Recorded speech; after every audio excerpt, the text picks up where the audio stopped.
This is Tabassum Siddiqui sending you all love and peace and energy and light during these times, and you're listening to Artistry. Welcome to another episode of Artistry, where art meets industry. We are your hosts, Rachelle Etienne-Robinson and Stan Substantial Robinson. Today's guest is a sister who is thriving in the fashion industry. She is a sustainable fashion designer, maker, and activist. Welcome to the show, Tabassum Siddiqui. Assalamu alaikum. Walaikum assalam. Thank you to both of you. You do amazing work, so it's definitely a pleasure. Likewise, it's an honor and a pleasure to be here. I respect your work and admire you both so much. So I'm excited. Thank you so much. Appreciate it. Tabassum, your name is beautiful. So, of course, I had to do my research, and I was like, what does it mean? And so in Arabic, it means smile, happiness. Is that right? Yeah, so it can be as a verb, which means you smile. So you actually do the action of smiling, or it's the noun, which is smile. And it's so interesting because growing up, it was the complete opposite. I had not like a dislike for my name, but it was just really hard. No one could pronounce it. Right. I was the only child, the only Black girl, the only girl of color, the only one who was different, always. Right. So it was just like another thing I had to not deal with, but another thing I had to, incorporate into my identity. So it's been a struggle. Right. And it's just over, I guess recently, not recently within the last few years, but it's just a process of owning, accepting, and appreciating all the parts of my identity. Right. And then also stepping in into owning it. That's who I am, to smile, and I make others smile. And we have in Islam, there's a phrase from the Prophet Muhammad ﷺ that if the least thing you could do to someone, at least amount of charity you could give, is offer a smile. And so that's been like my mission, and it's huge because when you smile, someone else smiles, and you brighten their day. Right. So I was like, oh, this is like a responsibility of mine. So I've owned it, and I've been really proud of it. But that's just over time. Wow. And your last name is also truthful, meaning truth. So not only bringing smile, but also living in your truth. So I thought that was great. I was like, oh, okay, we gotta talk to her about that. We gotta talk to her about that. So you mentioned about growing up. What was, because you, if I understand correctly, you moved around a lot to different places. Tell us about that. Like, what was the frequency? What was it that required that you and your family move? What was the reasoning behind it, and what was that experience like? I feel like we're generationally, we're a family of nomads, to be honest. On both sides of the family, my mother's side of the family, they're African descendant, indigenous. And then my father's side of the family, they're South Asian. And for me personally, we moved around a lot because my father was an engineer. And during the time of the 80s, there was just a lot of companies that would close, and then he would lose his job, and then we'd have to move again. So by the time I got to 5th grade, I probably had been in several elementary schools. Sometimes I'd be 9 months in a school, 3 months in a school. I mean, it was that frequent. Wow. And the longest amount of time I spent was probably in California. So from 5th grade all through college. And then when I started teaching, and then when I moved to Spain, I've been there for 15 years. So those are the only 2 places where I've been the longest. Right. But throughout there, I've moved to almost every continent in the world, and as well as the United States. As far as our family is concerned, my father, he was born and raised in India. And at the end of the 40s, they had the huge exile where the Muslims were pushed out of India forcibly and violently. Wow. And they had huge migration. That was one of the largest human migrations of people being expelled in human history. It was over 1 million people. It was very violent. He lost most of his family. They had to walk from India to Pakistan. He spent about 20 some years in refugee camps. Wow. And that still has affected him to today. And then looking at my family, having been stolen from the African continent, brought to the United States. And also as my indigenous part of the family, we were from the Choctaw Nation, being pushed off our lands into various parts of the United States, reservations, what have you. It's just something that's in my DNA. Wow. And then, so I've just basically embraced change, embraced move and just that's just normal for me. I'm always almost like, especially with this whole COVID and the quarantine and having been stuck in the United States, because usually I'm in Spain, like I'm itching to move again. but that's just been my reality. Yeah. Wow. While your time in Cali, since that was the longest, at least for your formative years in your higher education, you obtained your bachelor's in psychology and a minor in studio art from the University of California. What was that experience like? What introduced you to the arts? Were you doing that early on, or were you really introduced to that while you were in college? I've been an artist my entire life, so they noticed my gift for it. It's not something I had to be taught. When I was in kindergarten or earlier. I would remember being art class like in first grade, and there were kids who hated art, and I was like, give me your assignments. Like I would do their assignments for them because I just couldn't get enough of it. Right. If any like surface I would draw on, I would create art all the time, constantly. I remember being 9 years old, and I created my first, like, you have in fashion, you have the croquis and you have this whole lineup of like designs. I did that without knowing what that meant, nothing about fashion. I just sat there and drew it all out. My first collection when I was 9. Wow. I was surrounded by, beautiful, like my maternal side of the family, these beautiful Black women. And when they get up dressed up for church, it's a whole affair. Mm-hmm. I was surrounded by the jewelry, the clothes, the hats, and it was just, they let me go into their closets, and that was it. I had a field day, and I would have like the Ebony magazine and the Jet magazine. I got into Vogue. I mean, I had all there, and they always encouraged me. But at the same time, I never thought I could be a fashion designer, because when I looked at these magazines, especially when you looked at Vogue, Right. it looked like a fairy tale book. I didn't see anyone like me too much who were designing, and I just didn't think it was for me. Right. I could imagine it, but I didn't think it was for me. And throughout school, I continued with the arts, but it was always on the side. I excelled in my art classes. I excelled in other classes too, my academic classes. But also there was a drive in me to heal. There's healers in our family, and I've always been one to have like a caretaker role.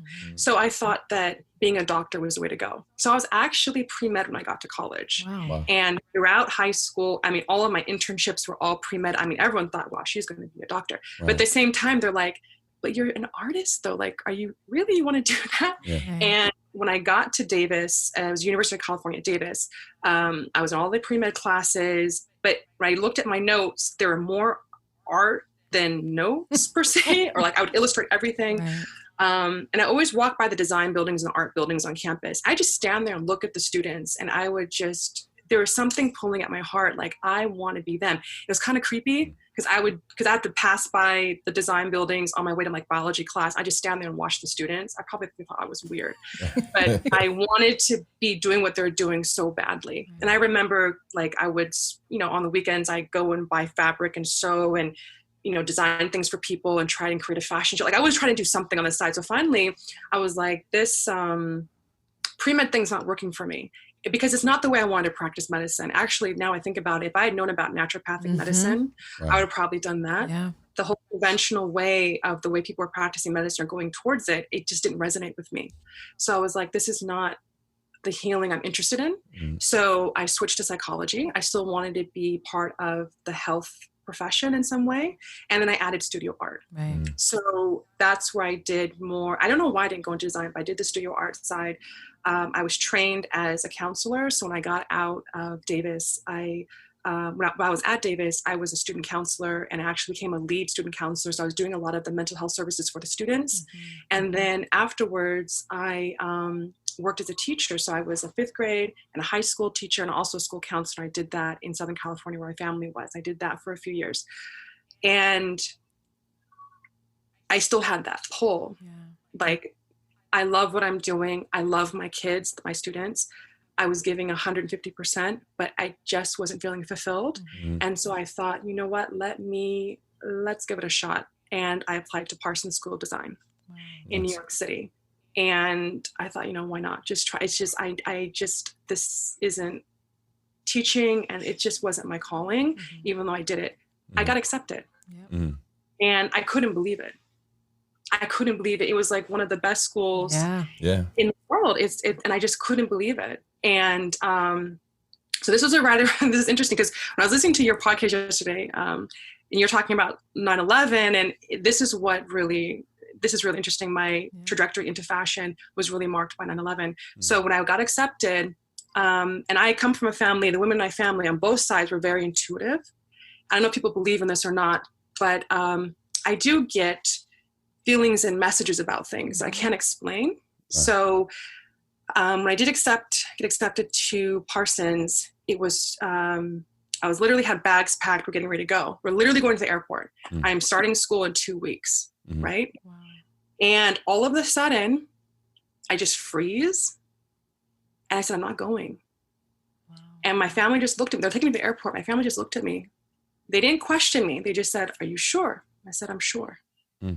So what I did is I postponed my entrance into school just to keep it on the table, but just postponed it. Yeah. Right. I go back to the school I was working at. I'm driving to work. And this is 2 weeks later. I'm listening to NPR, hearing about the Twin Towers. Wow. My dad calls me on the phone and he's like, Beta, and Beta in Urdu means daughter. It literally means son, but it means daughter. He's like, how did you know? I was like, I didn't know.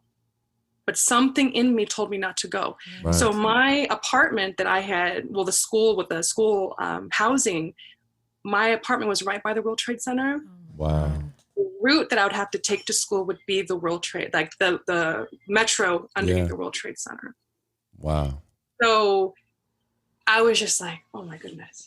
Right.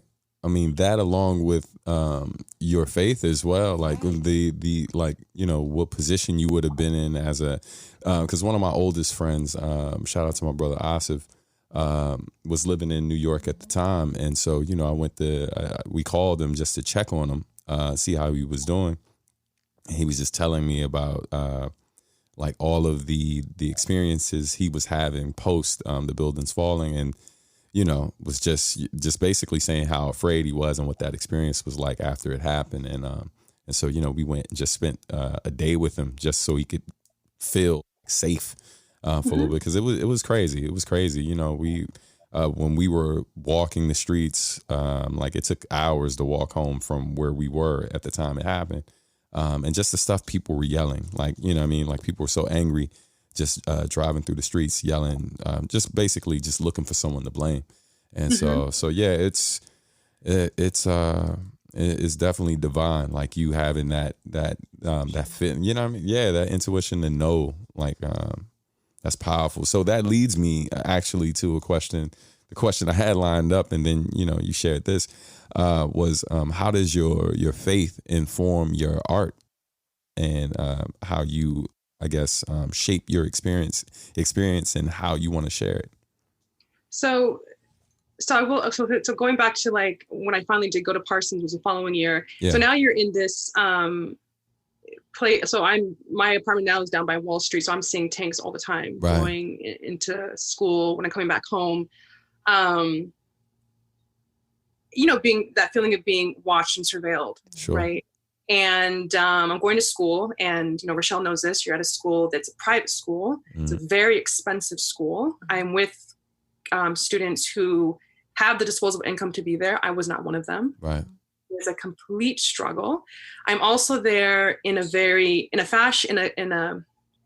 how to explain it? In this very conventional fashion. There's just a certain structure they had and a certain way they wanted you to produce fashion, right?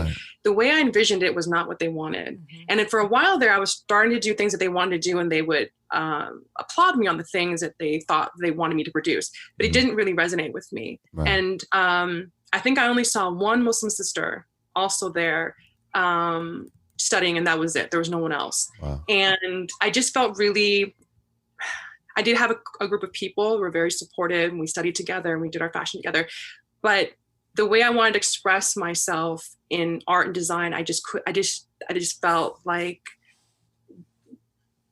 I couldn't find that space. And I've always been the person that's been like on the fringe, whether growing up, even as an adult, I'm always on the fringe. I always have a different way of looking at things, a different way of doing things. Right. I don't really care if you don't like it, but at the same time, it's really hard because you're literally going against the grain constantly. Mm-hmm. So because I'm in this post 9/11 world now, when I'm getting ready to look for work, right, that's when it's not only not finding support as Black woman designer, a woman designer. Now it's a visibly Muslim Black woman, women of color designer. Right. I would get the door shut in my face constantly. They would see my work, and then when they asked me to come in, it was like, no.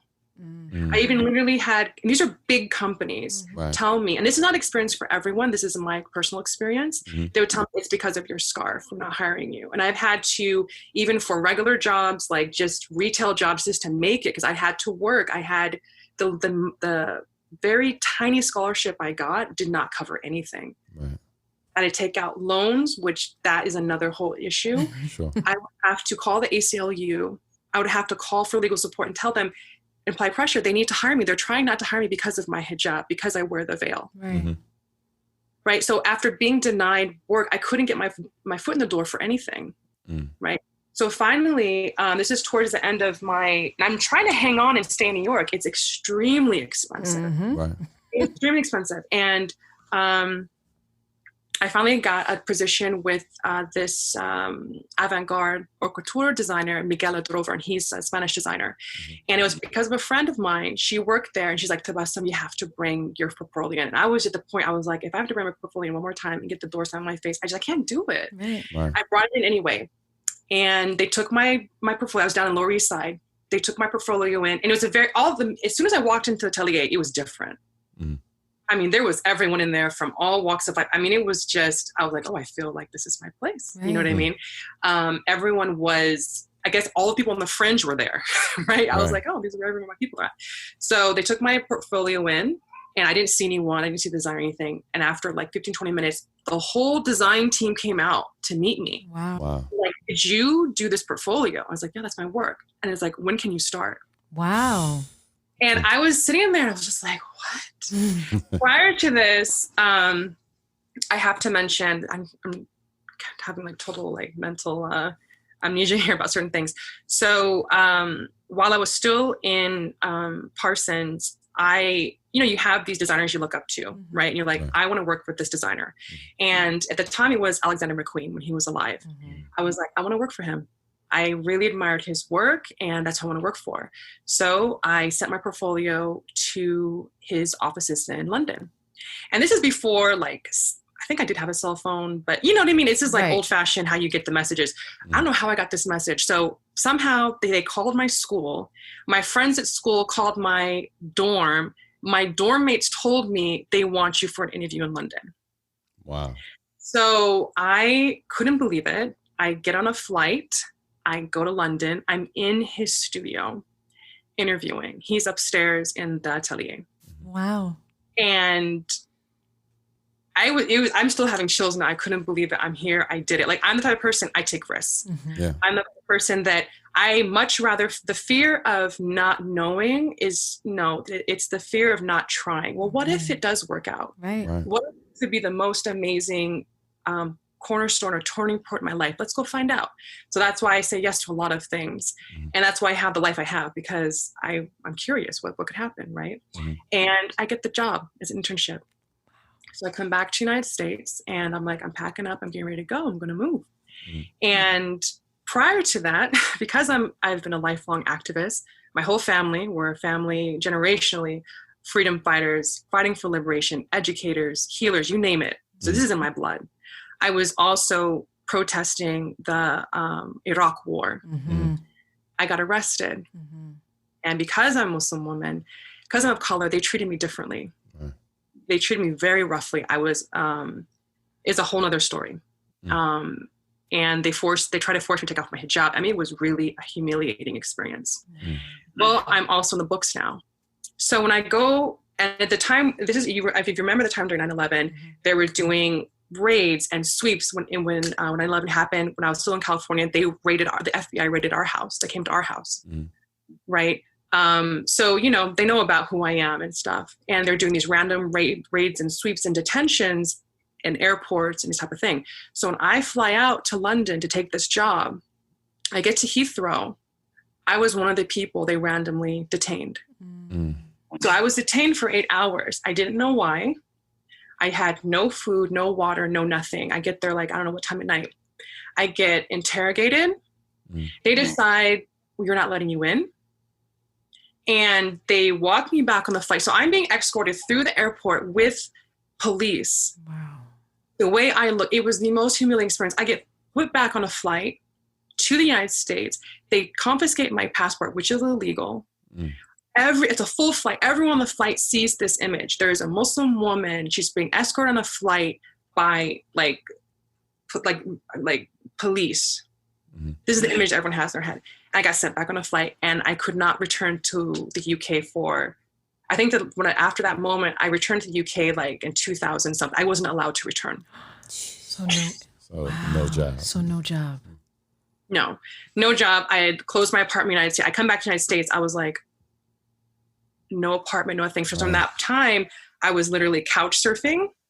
I was living in the most disgusting hostels in New York. I couldn't even believe these places were not condemned. Wow. There's one point I was in a hostel that had cockroaches. It had like these people who were hoarders. So there was like just junk everywhere. Like, I was trying my hardest to stay in the city and find work, to work as a designer and get the experience. Right. And that's when I was at my last limb. I was like really hanging on when my friend said, Tabassum, come to this designer's studio, give your portfolio, just try one more time. And that's how I got that position. So as you know, as a designer, they want you to work for free, which I think is BS. Honestly, people tell me now, Tabassum, take it on an intern, I was like, if I can't pay for them, I'm not doing it. Right. That is unpaid labor. That is unacceptable. And all of these, and I don't want to get on a soapbox, but all of these companies are where they're at because of unpaid labor, and it's wrong. Right. So they're expecting me to work. So I worked for them. I had to have another job, just working at a bookstore. But it got to a point where they would have me work so many hours. We're getting ready for fall, the fashion week. And if there's an atelier, everything's hand done, where I was working with tailors, I was doing everything. And the thing is, they were all Spanish. So this is how I get into my Spain life.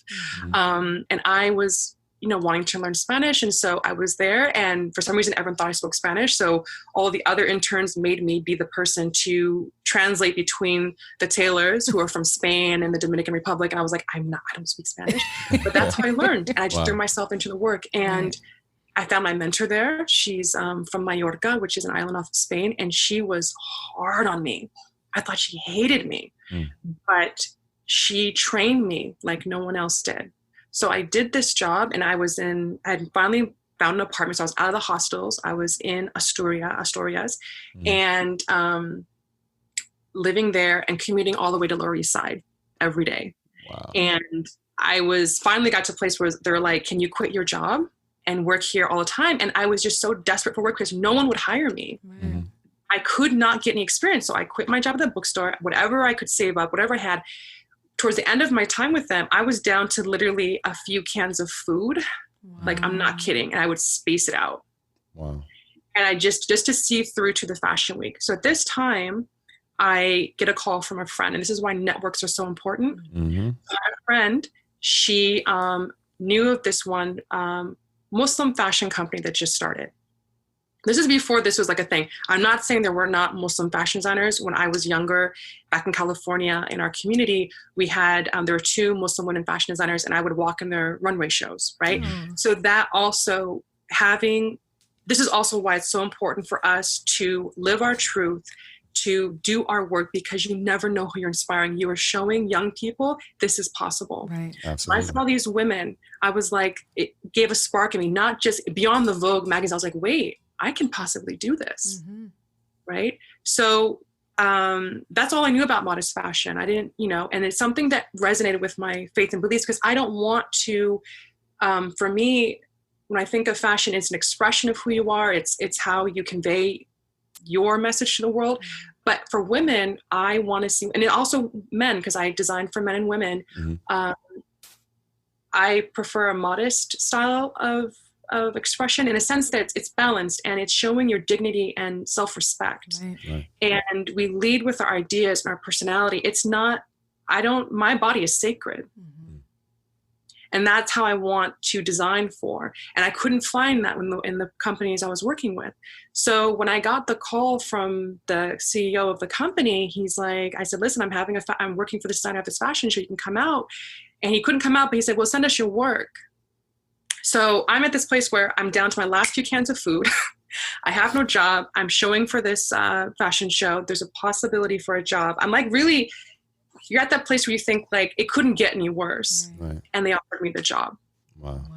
So I started working freelance from, I had to move back to California, regroup with my family because I just couldn't keep hanging on in New York. It was just too much. Right. And I started freelancing for them, designing their collections. And they were a startup that had been around for a couple of years. So this is Shukr Clothing. I started working for them. They're based out in Damascus.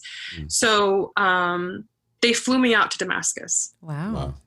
And I said, okay, why not? I'm always like, yes for the adventure, right? Right.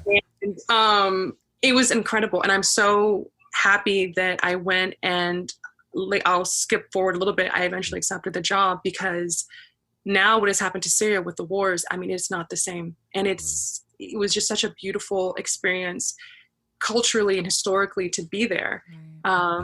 Also a very difficult experience. So anyways, I worked with them and freelancing, but then also I heard back from the Spanish designer and he was like, I've moved back to Spain. Would you like to join me?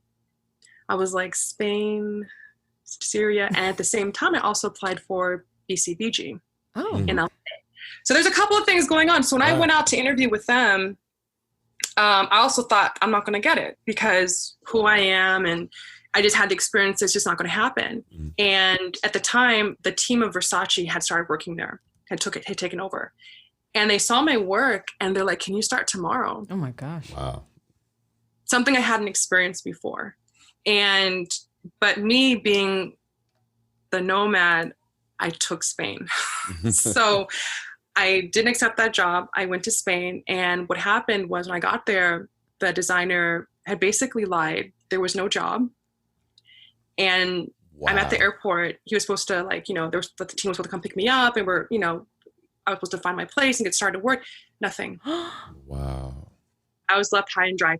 My Spanish was not good, not like it is now. And the only person I knew was my mentor, the one who was so hard on me. Called her up. She took me in. I lived with her and her family for about 2 months. And I learned Spanish. I kept working. I worked under her. Like she taught me things.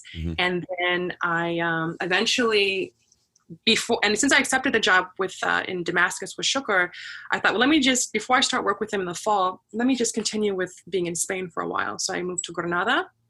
And that's where I met my ex-husband. I ended up getting married. And I eventually did go to Damascus and worked. Wow.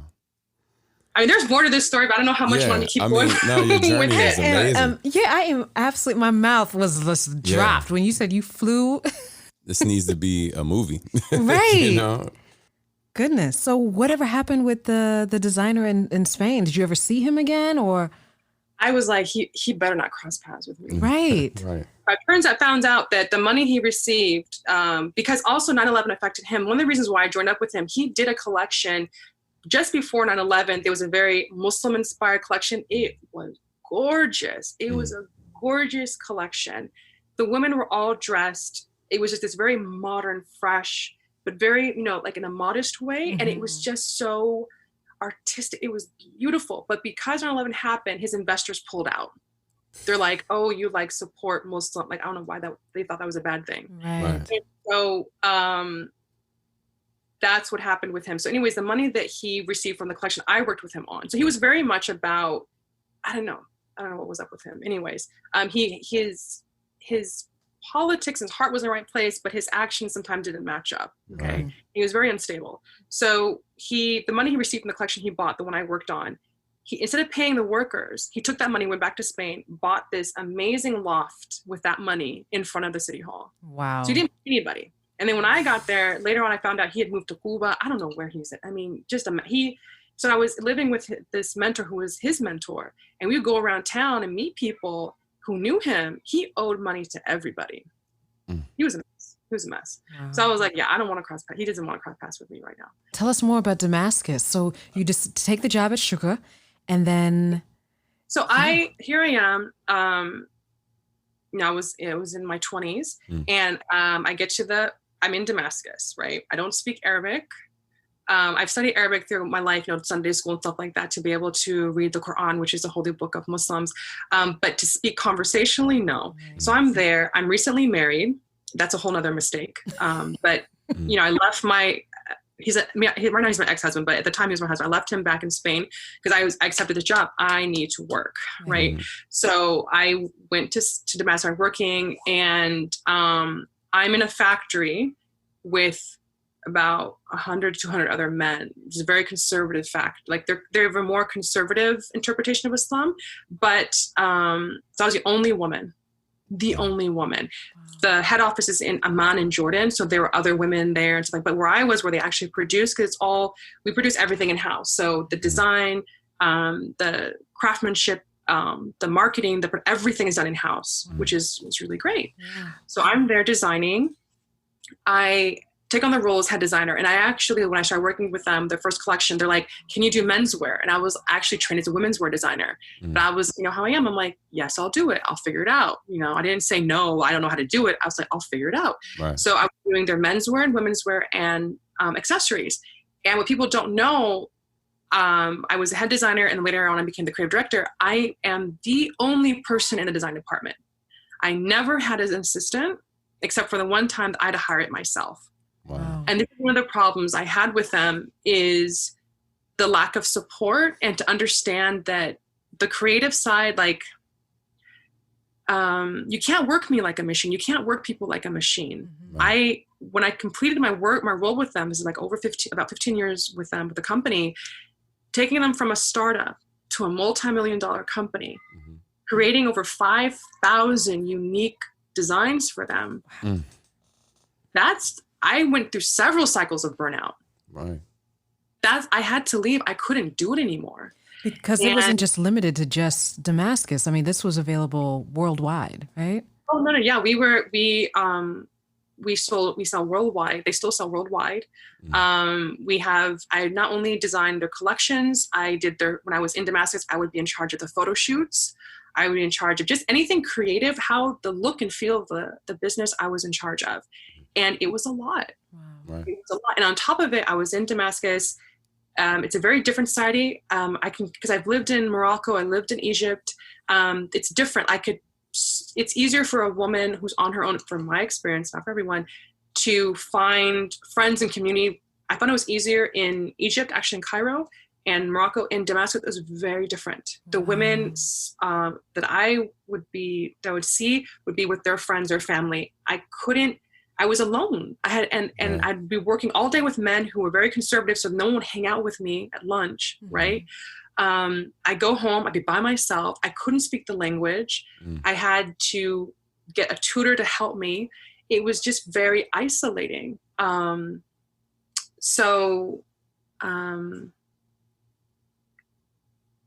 did all their store designs. We actually have physical stores. Also just the looking like future projections for the company. I had this foresight, but a lot of times I felt like, I don't know, is it because I'm a woman? Is it because I'm a woman of color? They wouldn't want to take direction from me. So there's constant struggle all the time. They would finally take my advice, like maybe 5 years down the road. Wow. It was frustrating. Yeah. It was frustrating. So eventually, because at the same time I'm married, it was just too much. So I moved back to Spain and I began to do the work. So I've always been someone who's worked from home and was able to manage before it became a thing, right? So this is when things in my personal life became really bad, and also trying to manage working from them remotely. Right. So I would fly in back and forth to Damascus. I would go to Jordan. If I had to go to do fabric sourcing, like in India or China or whatever, I would do these things. There was one point in 2010 where they asked me to come back. They're like, we need you here. And again, I had that moment. We were in Damascus where I was having tea with the CEO. It was a night, it was a very calm night. And he asked me to come back. I just sat there for a long time. And I said, I can't. 2 weeks later, the civil war starts in Syria. Yeah. And our factory gets taken over by the military. Wow. They were sequestered. I had a couple of my colleagues that I worked with. One of them was tortured and killed. I had another one that was tortured, and many more. And I can't even imagine what would have happened if they found out there was one woman working in that factory. What would have happened to me. Right. And that was the last time I was able to go back to Syria since the war.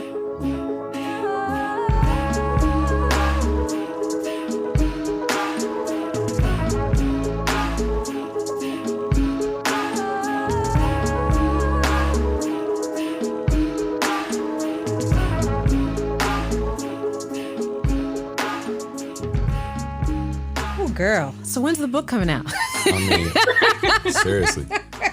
There's something that you said, during that story that I know a lot of artists, because your story's so unique. So obviously, maybe at best, most of us can kind of identify with certain parts. But there's one thing that you said that I know every artist can identify with, and that's burnout, right? Like getting to that point where it's feeling almost impossible to keep creating because you feel like you've just exhausted yourself in terms of your output and how much you've been able to do. When you get to that point, like how have you successfully pushed past that? I mean, I think the ways that I had to push past that are probably not healthy. I put up with it because the situation I was in, and I'll mention it briefly, I was in an abusive marriage and my spouse did not contribute to, he didn't take care of us financially. So I had to hold on to that job. And I was working 12 hours a day. This is for the time I was married to him. This was like 12 years like that. Wow. And so managing the trauma that I was facing personally, then also at work, expecting to create this output, and not just output, but and because I'm a person that I like to put excellence in my work, I'm also pushing myself, and then I'm also being pushed at work. Right. And also you have to think of, there's two, like I'm thinking of, a lot of the people who worked at our company, they are Syrian refugees. There are families who my designs are going to be the thing that is going to make sure, not just my designs, of course, when they are produced, but it supports so many families. So you're thinking about that. You have to think, it was intense. Yeah. It was intense. And I say now to people, and finally what I had to do, and this is last year, I finally quit my job. And I quit and I didn't have a safety net to fall into. Right. Same thing with my marriage. I ran away from my marriage. I didn't have anything like someone waiting for me or none of that. It got too bad. It got to a place where either I leave or I may not be here any longer. Like that's that bad. So I always tell people, the minute you feel like it's getting toxic, it's not healthy, you need to leave. Yeah, and you have to have the faith that there's something better for you. You can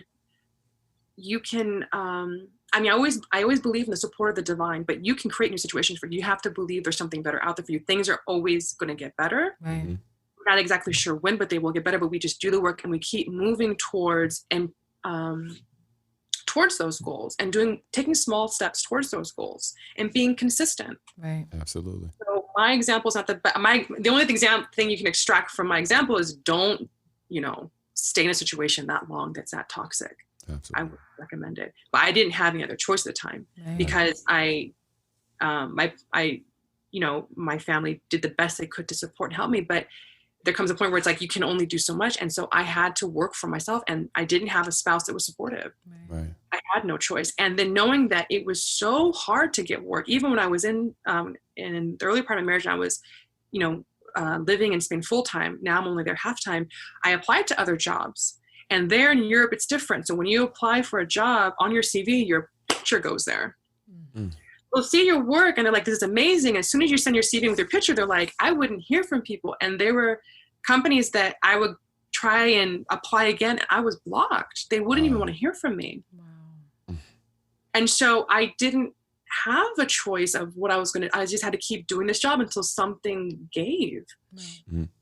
And at the same time, I was working on my own company. So the company I have today, which is Ultravive, it took on many roles. It has had many different names. I've always been in the back of my mind, I'm going to have this company. Mm-hmm. I tried to do it with my spouse. This is a very unstable, violent person, so it didn't work out. But I was constantly working on my company, working little by little. I was developing on the side, in addition to working an insane amount of hours and an insane amount of output. Like I would talk to other people in the industry who are in the conventional, mainstream fashion industry. They're like, girl, what are you doing? This is, I mean, no, no one does that. Like 300 designs per year. Right. Wow. Right. And we were one of the pioneering companies within the modest fashion industry. And that's one of the reasons why I stuck to it so much. I believed in the vision of the company, but there comes a point where it was hurting me more than anything else. I really wanted to help them see their vision and develop their vision. But then it came to a point where I was like, well, Tabassum, what about you? Right. Don't you want to build your dreams? And there's a point where I was wrestling with, do I not believe in myself enough? If I can do it for them, right, I can do it for myself. And the same thing, and personally, don't I love myself enough to deserve better? So that's when I started, okay, you need to start working on your own thing. So I had my own work shown in the Louvre in Paris, in Berlin, in this ethical fashion show. I was selected to present my work at this flagship store in Madrid in Spain. It was a designer. He's one of the first ethical fashion designers in Spain, Adolfo Dominguez, and he had a program for creatives. So he let us present our collections in his flagship store. I took every opportunity I could to get experience and get exposure for my own work and keep it moving. I was not going to let my own dreams die. Now, tell us about that. How did you get into sustainable fashion? Because this is something that's, I won't say completely new, but I mean, you hear more about it now than you have, I would say, before. For me, I really want to use the word regenerative fashion. Because sustainable literally means just like sustaining what's just keeping everything the way it is in a way. When you think about the word, technically what sustainable means, just keep everything, sustain what is, right? We think of regenerative, you're taking on the example of nature, of the way naturally things are. Like everything, we have to create something. We think of the entire life cycle of the garment or anything we do. So when we're getting our resources, we can't extract every single thing from the earth. We're thinking about how things are made. You cannot exploit people to produce anything. And when you're done with this product, whatever it is, can it be regenerated? Can it be biodegradable, be compostable? And then you can, from that compost, you can create new materials, right? And it's something that doesn't extract and take away, it adds, right? It adds. And it's something that I want to think about when I think about fashion, and also think about it in a way where, and this is something where I take from my faith, that there's a phrase in the Quran that says, the divine tells us to do what is beautiful. So so looking at my work or looking even at interactions with people, am I doing something, what I'm saying, what I'm doing, is it of beauty? So if I'm creating, if we're talking about fashion and I haven't paid my workers, I am using textiles that were produced and they're full of harmful toxins that people who had to work to produce them have been affected by those toxins. Have I just extracted all the resources from the planet to make this product? Have I killed animals for it? There's no beauty in that product now. Right. So that's the principles that I apply to my work. So, and being as someone that is also guided by my faith, I have to think about that. I'm responsible for what I've done in this life. Right. Can I stand before God and say, what I've done, I have, how do I rationalize that? Right. Let's say I was not paying workers. Let's say I was using fabrics that had this horrible outgassing in the factories where they're made. How am I going to respond to that? Right. So I have to think of, if I'm talking about beauty, I'm creating less collections, right? So that's one of the things I learned when I was working with this company. Even though we employed refugees, I strive very hard to make sure we're using as many textiles from renewable sources. I always push these things because it is part of my faith.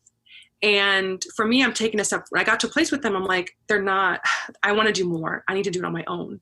So with my own company, I'm thinking about that. And especially as my experiences being a domestic abuse survivor, I include other aspects into my company. So it's 3 parts that I include. It's ethical women's wear. And so I'm making sure it's harder. I have to make sure, is this textile safe? Is this textile from renewable sources? Who's making these garments? So I personally go and visit the factories where I'm going to produce. So currently my clothing collection, the capsule collection I was going to launch this spring, is on hold for obvious reasons for COVID. The factory I work with in Spain in Valencia is closed right now. I hope they'll reopen soon and I can go ahead with my plans to launch my collection. I have visited them on several occasions. I know them. They're a family-run factory. I've seen how they work. I've seen how the artisans are treated. I mean, I hate to use the word garment workers. These are artisans. Right. They create art. Right. And they need to be appreciated as such. So that's one aspect, ethical women's wear. Wellness is extremely important. That's from my experience of being burnout. That's from my experience of dealing with trauma post domestic abuse. Yeah. I think about the women who I design for. There are other aspects of their life that are of concern with them. If they're not feeling their best, if they're not feeling vibrant, nothing else matters. That has to come first. So I make sure that I provide inspiration and ideas about wellness, suggestions. I'm vegan, I'm plant-based. I use holistic ways to heal myself, and I like to share that with others. And currently right now, since I'm unable to produce the collections, I've pivoted and I produce organic face masks, organic cloth face masks for people right now with COVID, because we need to be protected. Yes, yeah, absolutely. And especially I'm thinking about our communities, Black communities, communities of color. We are most susceptible to life-threatening diseases because of everything we're in facing racism and violence on a daily basis and stress. Right. And you couple that affects your immunity. You drop your immunity, you're susceptible to disease. Absolutely. So I'm thinking about them. What can I do now to serve my community? I need to make sure they be protected. I'm a designer. I can design masks. I'm going to do that for now. So that's a wellness aspect. And the third aspect is community. When a woman is supported, she can thrive.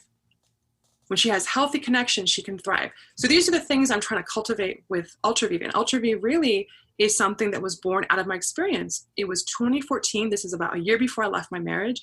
I was literally feeling dead. And I was still trying to develop my company. I was like, what am I going to name it? Because other things had not worked. It wasn't resonating with me. I was like, how do I want to feel in this moment? I want to feel alive and free.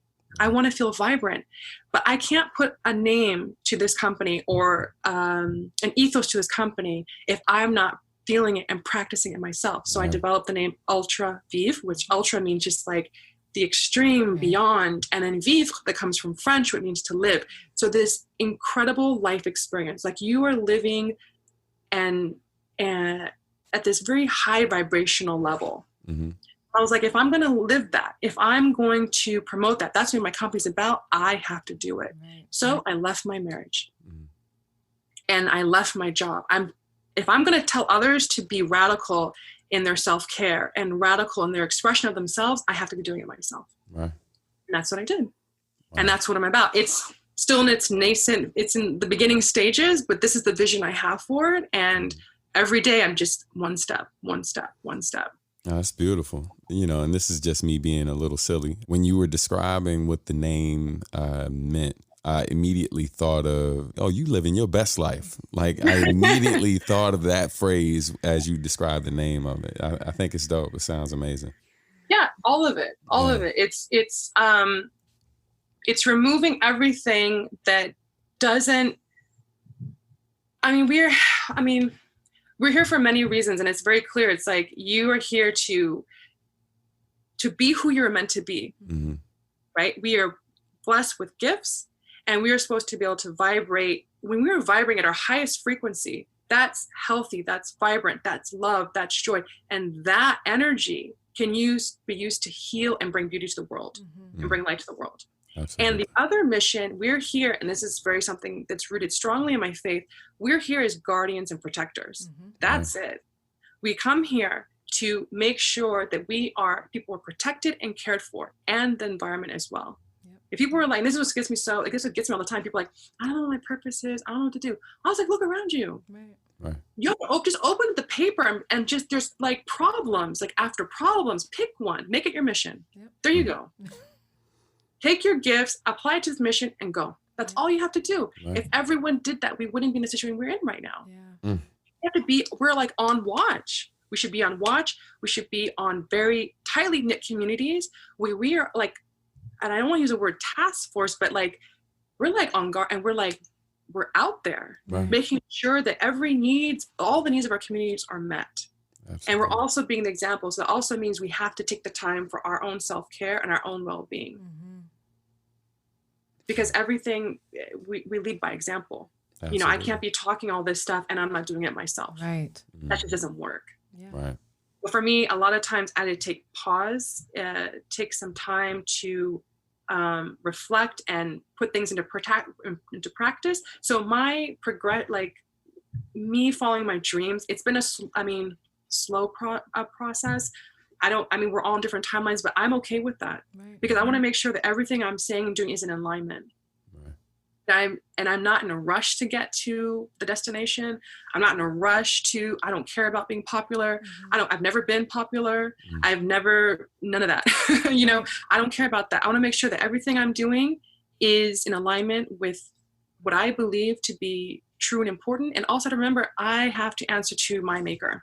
Right. So that's all I'm worried about. I don't care if you don't like me. I don't care if you think I'm doing it's just, what is she doing? I don't understand it. I don't care. Right. I understand it. I believe it. I love it. And I know that I'm thinking deeply, intentionally about it to make sure it's not harming anyone. If anything, I want to make sure it brings about wellness and it brings some beauty, some light into this world. Right.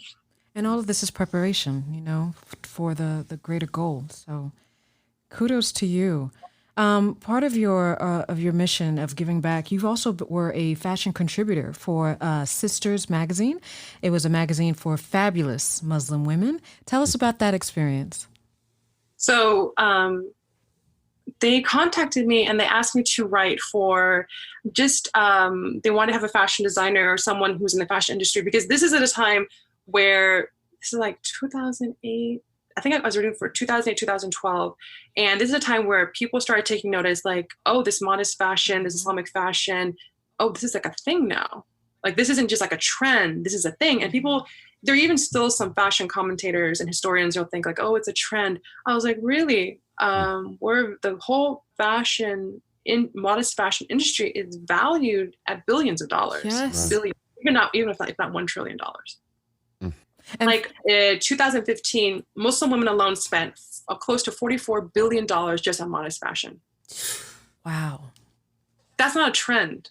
Right. For me, and also thinking about on the environmental aspect of that, in US alone, we throw away 11 million tons of textiles that end up in the landfills.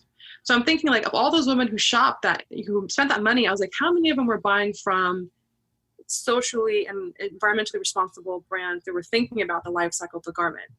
And within that industry, the ethical fashion industry or sustainable fashion industry or however you want to describe it, there aren't many brands who are thinking about Muslim women or women who want to dress in a modest way or they want to dress in a modest way and a modern way, right? So I was like, well, I definitely want to be that person. So anyways, going back to the writing for them, so this is like booming right now. So I started working and writing a column, and the people would write in and ask questions, and I would respond to it and write articles for them. Again, this came to a point I can only do so much. So I'm working full time as creative director. I'm the only source of income for my family. I'm managing that and then writing for them. And it was just, and the thing is, I wanted to be collaborating. Right. I tried very hard to collaborate with other bloggers in that modest fashion industry. But it was always just me. So I couldn't continue with them. I wanted to. But whenever I could, I would offer insight or offer support or collaborate on a project. But I think it's really important to collaborate together, to join our, just as a collective, to bring our creative ideas together. You know what this reminds me of too? Stan and I we're very fortunate to attend Day One event with some Muslim brothers and sisters who had their New Year's event. In Baltimore. A very strong Muslim community. And this was my first experience attending an event. And these women, when you told me about how much money that Muslim women spend. We felt so underdressed. Honey, when I tell you, walked in there like, oh my God. Fabulous. Yeah, it was amazing. It was amazing. Like that's how you do it. Yeah, and it was, I think we had so much conversation that night about how amazing everyone looked. Oh my God. And I can't remember the last time we've gone somewhere and that was the conversation almost the whole night. But when we went to day one in Baltimore, shout out to I think it's Sisters Naima and her family and the Leftist, a Muslim band who's super dope, who I met and still keep in touch with to this day. They showed up and showed out. Yeah, honey. it was amazing. It was just super dope. So like, listening to your story and when you talk about like, the money that the community spends on fashion, I don't think that's common knowledge, but like, please believe when I tell you, we saw it that night. We was like, because y'all, man, we walked in, we were like, oh, y'all do this. Like, this don't look like a one time. It looks like y'all are very comfortable. Like, y'all were ready. And the men too. The men didn't shy away. Everybody, yeah. And what was so key about that experience was the fact that, just like you said, like, for your aunts when they would prepare for church, like these ladies. When I say dress to the nines, I mean from the hijab to the just everything, just glittering, just shining. Yeah, it was amazing to see. It was amazing, right. And I think people just don't know. They like how sometimes you go to a live event and you can kind of tell who the special guests, who the entertainers are, right? Like you can kind of tell because of how they look. They just have this aura. When I tell you everybody, and like it was a crapshoot. Like could be wrong table. Okay, I guess. Oh wow. Okay, all right. Like everybody was a star. Like it was amazing. Don't know because people are so stuck on the veil, right? Mm-hmm. They're just and they can't go beyond that, right? And just they don't bother to look, research, or even ask. Yeah, or to learn more. It's just different, and so like. That like most things that are different, people feel what they don't understand, so they don't bother to even try to understand. But I'm sorry. No, that's one of the reasons why I stayed with the positions for so long. Not only because I did believe in the mission of their company, but also because this was, for so long being marginalized for so long for being a Muslim woman. And now being part of like helping to establish an industry, being one of the first few companies to have an industry. And when you look at the Muslim, the modest fashion industry, the Muslim fashion industry, and look at the companies that are leading it, I was the only one in executive position that was a Muslim woman of color. Right. So for me, I was like, this is really important to help establish this industry and also create solutions for women who have not been represented. There was nothing for us to wear. There were not companies who were reflecting our needs or what we were looking for. So I was like, no, I have a responsibility to my community. So that was the other reasons I hung on for so long. I was like, I want to help like I was saying earlier, establish this, working with and a lot of help came from the bloggers making it more visible. Like I didn't have this growing up. Right. I didn't have these, like you're saying, you're going to this event and people are like showing up and showing out. Just really proud and just being very, unapologetic. Growing up, that was not the case. Right. That was not the case. I would either have my scarf ripped off. I would be beat up for it. It was not cool to be Muslim. It was not cool to be none of that. Right. I didn't have any of those figures and role models in my life. I'm not discrediting my mother or anyone else, but you're a young girl growing up, going to high school, going to junior high. You need other peers or maybe someone just a little older than you showing you what that could look like, what's possible. And that wasn't there. I didn't see myself reflected in magazines. I didn't see myself reflected anywhere. Right. So then this was so important. I'm thinking of the younger women and men coming after us are like, no, we need to establish this and show that and be proud of who we are and show this is another option. And not only for people who are Muslim, but for anyone, because you look at the fashion industry, there's like one expression, right? You have to be this size, this color, this dress like this, think like this. If you're not in this box, a very narrow box, you might as well not exist, basically. Right. So it's very important to open up the language, open up the space so that we could find representation for it. We're creating our own space, basically, and disrupting everything. Right. And yet still developing, because I mean, you developing as a person. You recently were the recipient of the 202 Creates Spring Cohort, which is an entrepreneurship residency program, creating sustainable fashion under the Ultra Vive brand. And so, we are so excited with what you come up with next. Granted, in the current state that we're in, so looking forward to seeing the release of your line. And why don't you tell us about what do you see next? And I know that's so hard, the difficult question, because again, this current state that we're in, and people slowly begin to open up. What do you foresee for Ultra Vive?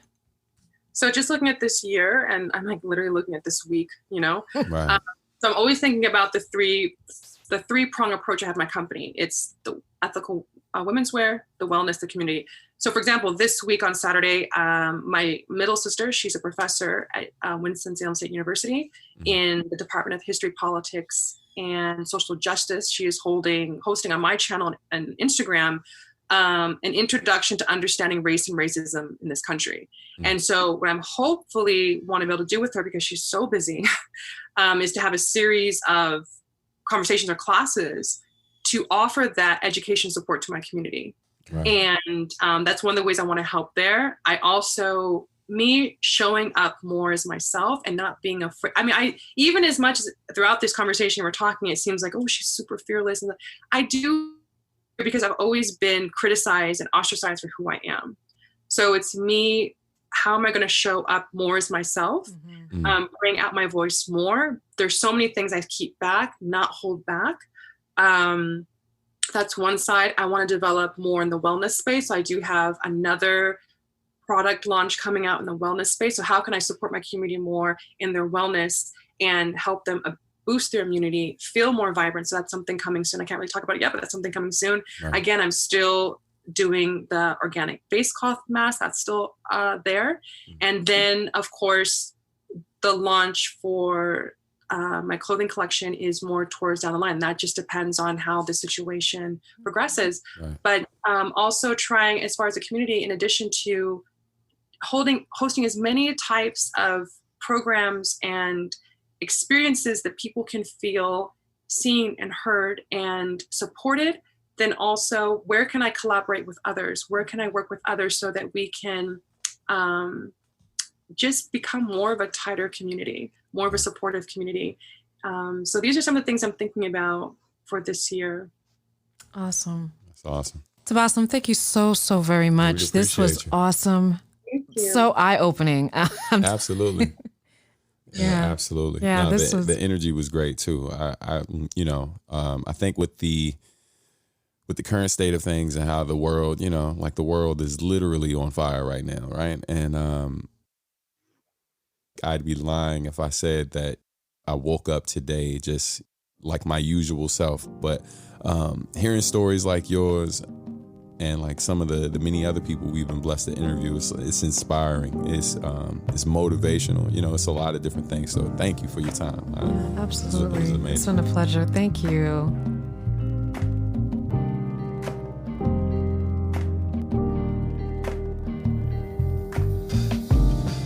Thanks for listening to Artistry, where art meets industry. This podcast has been brought to you by Substantial Art and Music. For more information, please visit www.subartmusic.com. You can also follow us on social media at subartmusic. We'll see you soon, but talk to you soon. Peace.